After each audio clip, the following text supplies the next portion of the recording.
This is a CBC podcast. For years, men were disappearing from Toronto's gay village. I feel terrorized. I'm Justin Ling. This season on Uncover. If we see this is happening, how can you not see this? They suspected a serial killer. And they were right. Police arrested 66-year-old Bruce MacArthur. But this wasn't the first time the village was targeted. You don't start killing at 66. You'd start killing when you're in your late teens or early 20s. Uncover, The Village. Available now wherever you get your podcasts.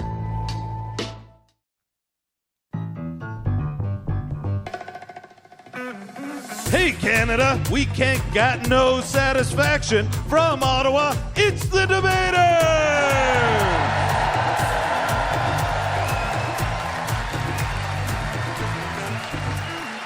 The Debaters, where comedians fight with facts and funny, and this audience picks the winner. Now here's a man who's got the moves like Jagger, Steve Patterson.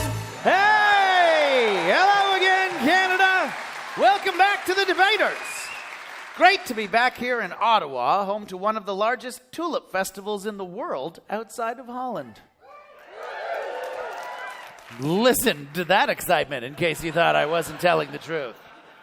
True story. It was also the site of the World Tulip Summit in 2017. My God, to be a fly in the wall there. Some of the pressing issues that were discussed. Tulips. Should you really tiptoe through them? Or should someone who talks about tulips a lot be described as tulippy? And finally, is splitting the bill on tulips considered going double Dutch? Right? Ready to meet two debaters who will split our sides with laughter? What do you say, Ottawa? This comic always cheers for the Browns. It's Aisha Brown. Aisha Brown bounding onto the stage. She looks ready. And this comic never peters out. It's Peter Anthony. Peter Anthony, your topic is opinions. Should you have an opinion on everything?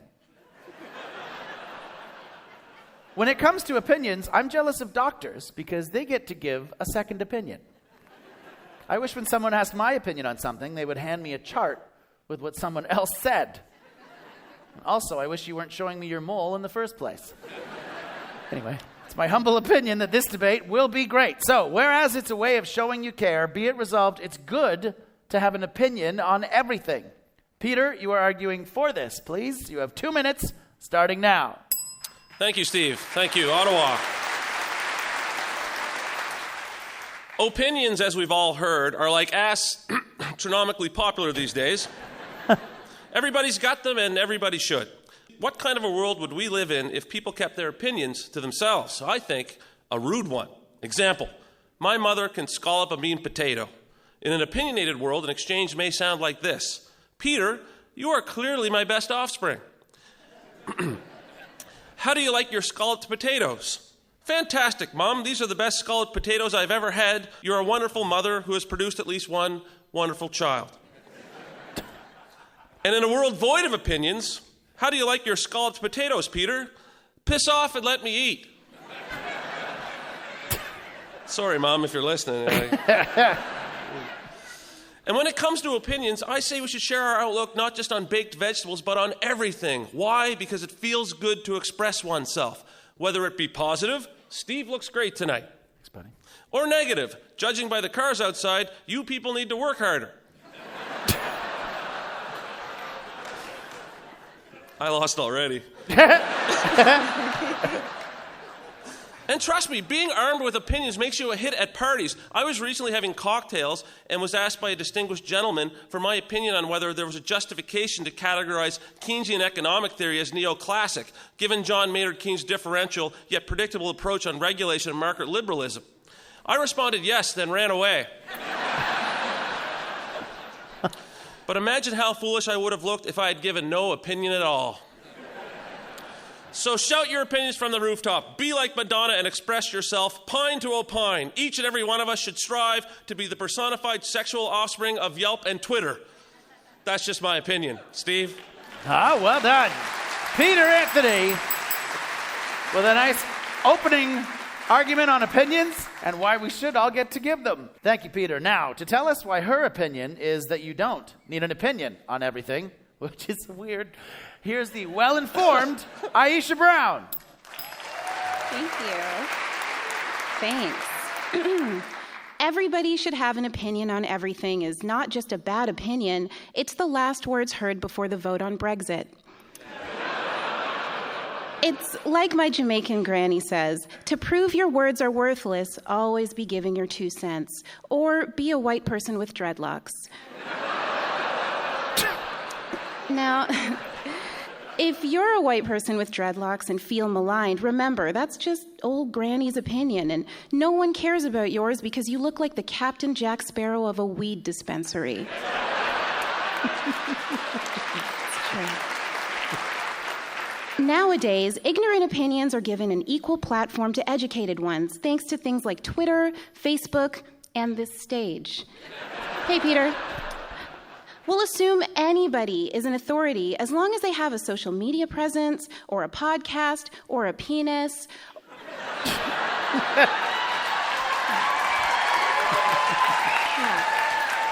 Or all three. Hey, Steve. Now, in the 18th century, the good old days for some of us, there used to be a town crier whose job was to yell in the square about tidings and urgent decrees and announcements about who was a witch. But thanks to technology, we're inundated with everybody's opinions on everything, essentially making everyone the town crier. It's impossible to know who to listen to, who to ignore, and who to drown for souring everyone's milk. Now, I'm not suggesting we go back to the 1700s to make opinions great again, but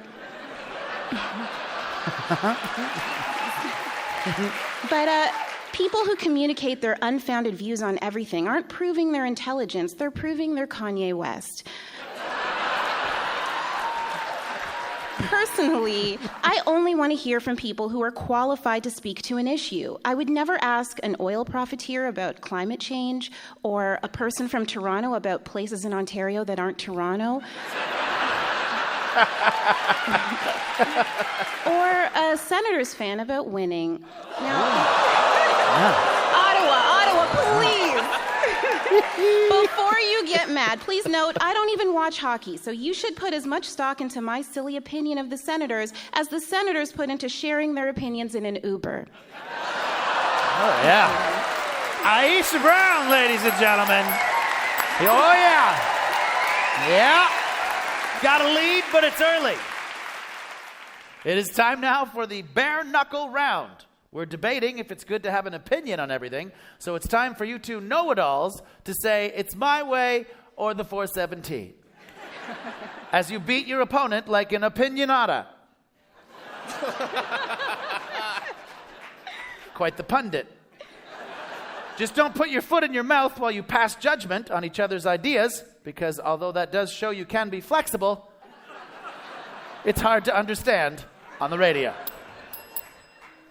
Before we get into this, I just want to push back on Aisha's comment that white people look ridiculous in dreadlocks, because that was Steve's old haircut, and I thought he looked fantastic. Thanks, right? buddy. Yeah. Those days are long gone. Fair enough. In fairness to Steve, he was forced to wear dreadlocks when they took the debaters to Whistler. They're mandatory there. But, look, I'd actually like to say, when Peter said people shouldn't hold back their opinions because it feels good to express oneself, he sounded a lot like a guy who likes to pee in the snow behind my house. He also looks like that guy, has the same coat as that guy, and spells his name the same way in urine. Unless you have video proof, that is only your opinion, and I respect that.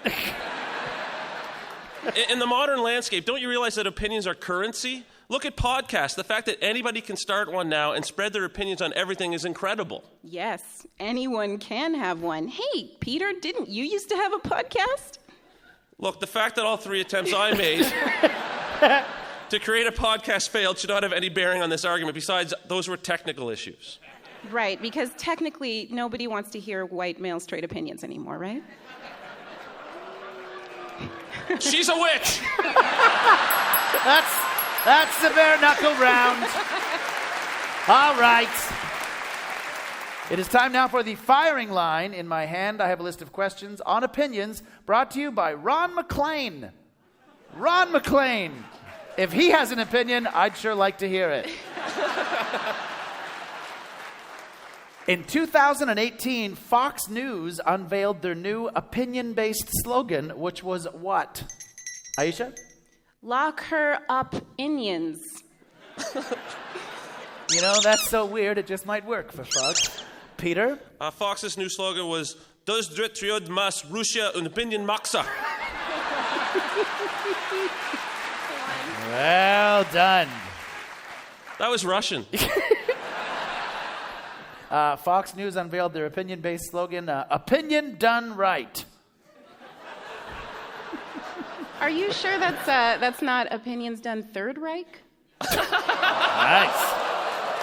Positive? I'll give you 2.5 for that. Excellent late contribution. Individuals who wish to be considered as writers for the CBC's online opinion section are encouraged to do what? Peter? Be 85.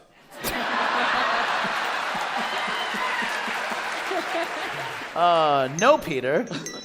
Aisha? They're encouraged to stop sending carrier pigeons. They're making a mess of the Glenn Gould statue. No, if you would like to be considered as a writer for the CBC's online opinion section, you're encouraged to participate in the comment section and then see what happens. Author Jane Austen has said, where an opinion is general, it's also usually what? Aisha? She said, where an opinion is general, it is always usually Elizabeth Bennet, misunderstanding Mr. Darcy's reserved yet keen affection for her fine eyes, alight with the whimsy and wit of a vigorous debate, because he has loved her for all these years. Jane Austen has said, where an opinion is general, it is also usually correct. But I liked Aisha's answer better, now that I think about it. That's the firing line, everybody. Nearly that magical time now for our Meridian Theater audience to pick a winner. But first, here again to tell us that she doesn't mind if you don't opine. It's the ever-thoughtful Aisha Brown. If sharing our views on things we know nothing about is a sign we care, then YouTube comments are just greeting cards from bigoted, illiterate sociopaths. Remember, the eyes are the windows to the soul, but when we spew bullcrap opinions, our mouths become the chimney to our mind farts. I don't listen to anybody's opinions on race, women's rights, or LGBTQ concerns if their sentence begins with, "I'm not a racist, but," or "call me old-fashioned," or "I'm the Premier of Ontario."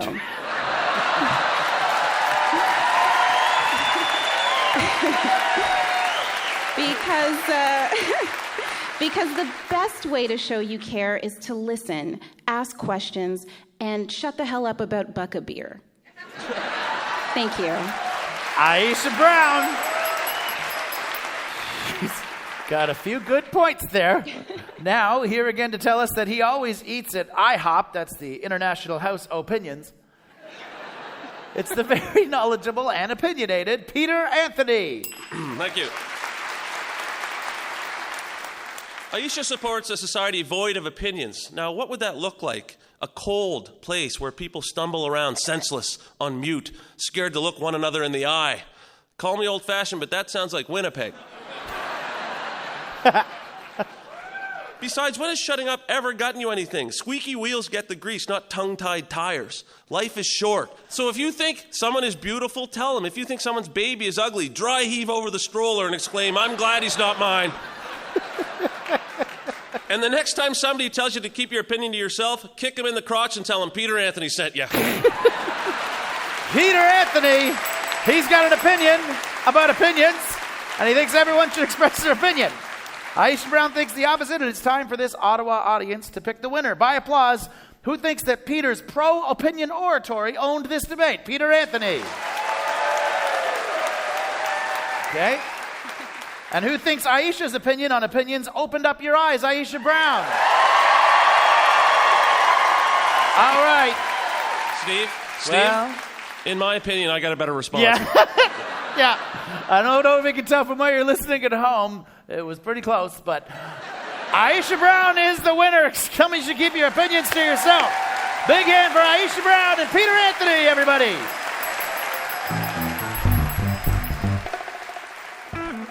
Hey, Debaters fans, we have a podcast.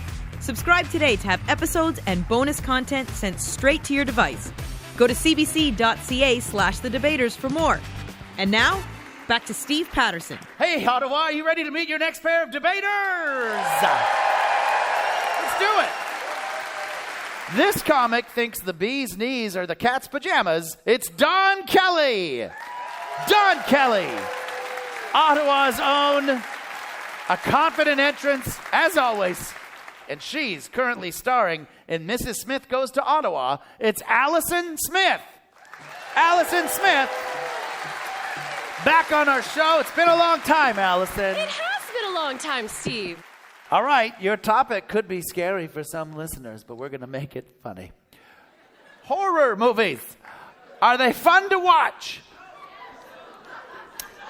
Obviously, the audience is having their own debates here before we start.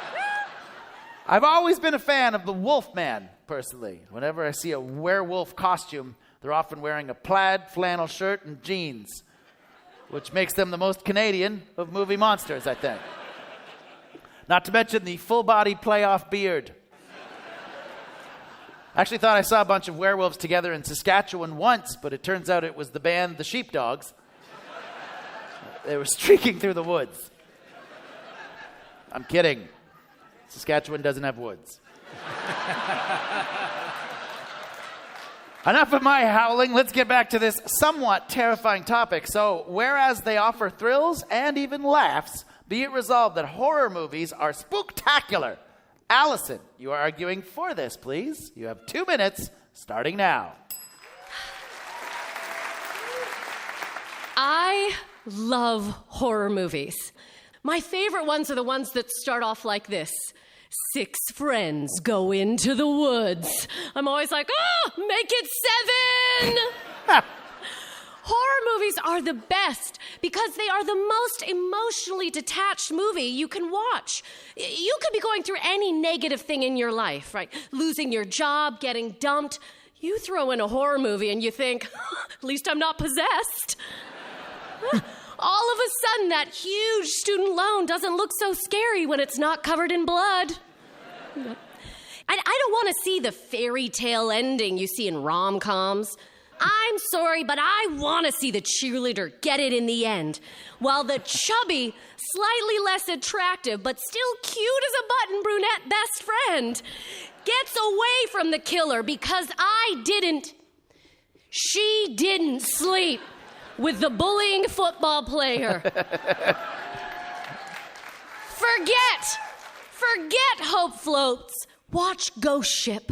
Sleepless in Seattle? No. Nightmare on Elm Street. Girls just want to have fun? Tuck into Sorority House Massacre. These are the tales we should be passing on to our children. I rest my case. Allison Smith, ladies and gentlemen. Thank you, Allison. Now, to tell us that he gets no thrills from spooky chills, here's Fright Adverse, Don Kelly. Horror movies are a young person's game. You don't need to go to the movies to be frightened. I can go for my annual checkup. I went last week, so first I have to go to the exam room and strip naked. That's a horror show already for everybody, right? Then it's frightening. I'm getting touched and poked and prodded in all my personal areas, and scariest of all, I'm getting the old probe, right? I'm like, man, you are one thorough optometrist.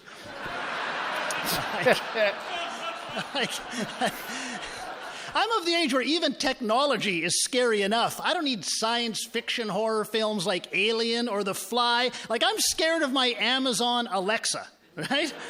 Not only is it spying on me, I'm pretty sure it's plotting against me, right? I'll be like, Alexa, turn on lights outside. Turning on carbon monoxide. Getting older is the only fright fest I need. I took an online fitness test. It calculated my age as deceased. I am the Walking Dead. I am Dawn of the Dead. Who needs horror movies?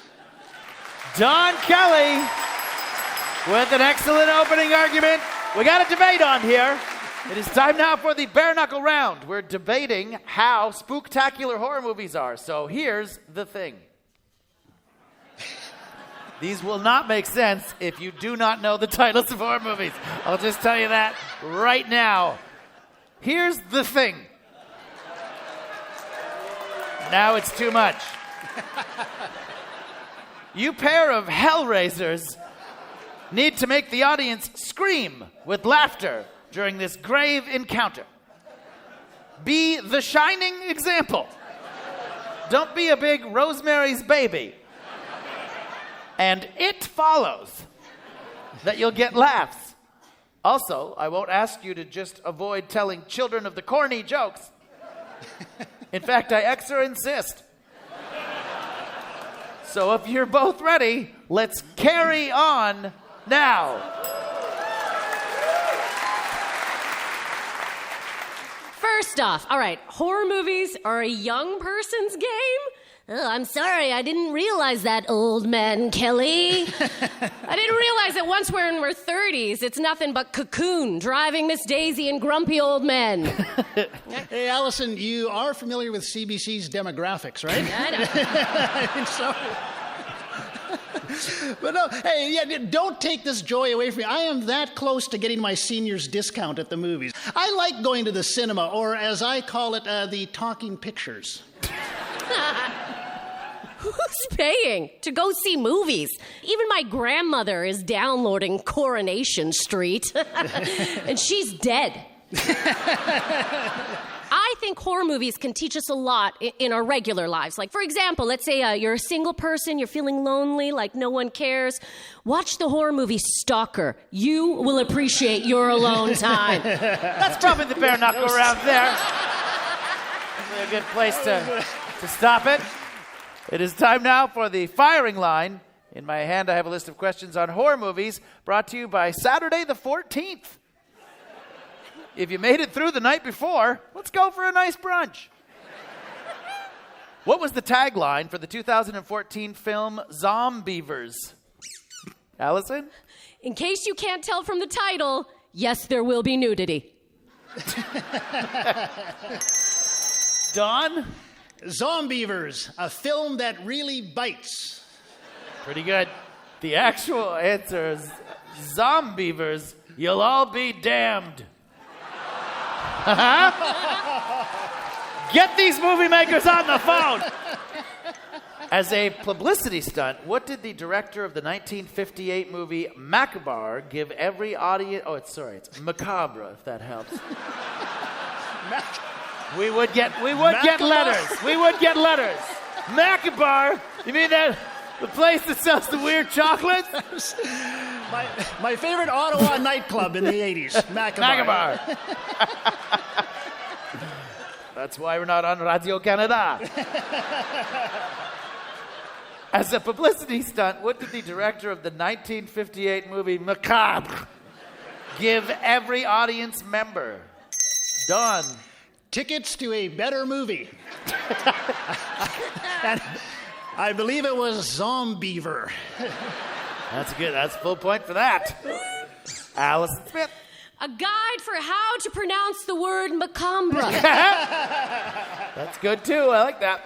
A life insurance policy that paid their family $1,000 if they died of fright. That's the firing line, everybody. Just about time for our beautiful Meridian at Centerpoint Theater audience to vote. But first, here to tell us that movies with fright just ain't right for him, it's horror movie hater Don Kelly. All right, here's the real problem. None of the horror movie genres frighten me. Like teen slasher movies, some psycho killing a bunch of millennials. That's not horror. That's the feel-good movie of the year right there. And ghost movies are just annoying. I mean, face it, ghosts, think about it, they're jerks. You've got your entire afterlife ahead of you, all of eternity, and what do? You decide, I'm going to use my time with frightening and annoying people. Like, how jerky is that? You could be learning ghost Spanish. You could be taking a ghost fusion cooking course, right? I mean, why do you want to make the walls bleed, right? And zombie movies don't scare me at all. I do stand-up comedy for government crowds at lunchtime in Ottawa. You think I'm afraid of zombies?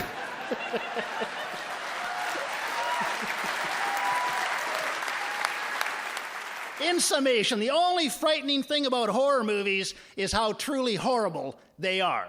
Thank you. Don Kelly does not like horror movies, but is thankful for all the work with the government lunch crowd. Thanks, everyone. Now, to tell us why these scariest films are the very best, here's horror movie hound, Allison Smith. Horror movies are superior, and a good scare can be the start of a romance. When I was a supply teacher, I once overheard a 10-year-old boy explaining to his friends, "Hey, if you like a girl, all you gotta do is take her out to a scary movie. Scary part comes on, bam, she's in your arms, done." I'm in my 30s and still falling for that technique. And for those of you in long-term relationships, well, research has shown that watching horror movies releases the same chemicals as an orgasm. So the next time you want to spice up your love life, don't waste your money on sexy costumes or massage oils. Try watching The Shining, Alien, or Leprechaun 4, Back in the Hood. Allison Smith. Allison Smith loves horror movies and other things. It is up to the audience to decide. It's time to vote by applause. Who thinks Allison's horror hype had this debate? Allison Smith. Nice support for Allison. And who thinks Don's anti-horror film Facts and Funny finished this one off? Don Kelly. The crowd has spoken. They are not as into horror movies as Allison is. The winner is Don Kelly. Big hand for Don Kelly and Allison Smith, everybody.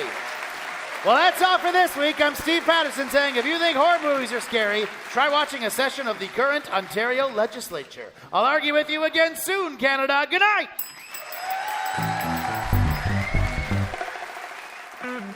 The Debaters, created by Richard Side. Produced this week by Graham Clark, Nicole Callender, Katie Ellen Humphreys, and Josh Bailey.